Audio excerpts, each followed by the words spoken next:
Vice President at DepEd Secretary Sara Duterte Carpio may direktang ng komunikasyon sa mga tauhan ng DepEd. Ang Vice Presidente at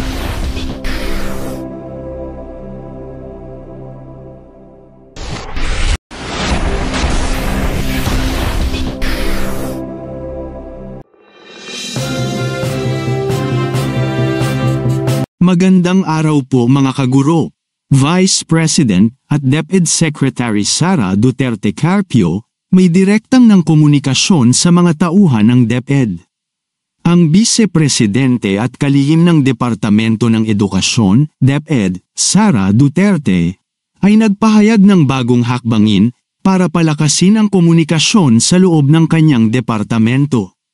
Simula Abril taong 2024, gagamitin ni Vice President Duterte ang isang nakatalagang email address, vpsara@deped.gov.ph, para direktang makipag-ugnayan sa mga tauhan ng DepEd sa buong bansa. Sa isang taos-pusong email na ipinadala sa mga empleyado, ipinahayag ni VP Duterte ang kanyang sigasig para sa bagong channel ng komunikasyon na nagsasabi, "I am happy to share with you that starting this April 2024, I'll be using this email to connect with all of you." Binalangkas ng Vice Presidente ang kanyang pananaw para sa email bilang isang space for positivity and educational insights na naglalayong gawin itong hub para sa pagdiriwang ng mga nagawa ng departamento, pagpapalitan ng kapaki-pakinabang na kaalaman, at pagpapaunlad ng suporta sa isa't isa sa mga kawani. Binigyang diin niya ang kanyang pangako sa paggamit ng platform upang magsimula ng makabuluhang mga pag-uusap at hikayatin ang isang collaborative na kapaligiran sa loob ng departamento.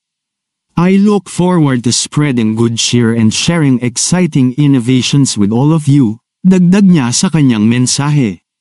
Ang pagsasara ng kanyang email na may salitang "Shukran" na nangangahulugang "salamat" sa Arabic, ay nagpapakita ng kanyang pagpapahalaga at paggalang sa magkakaibang kultural na background na kinakatawan sa loob ng departamento.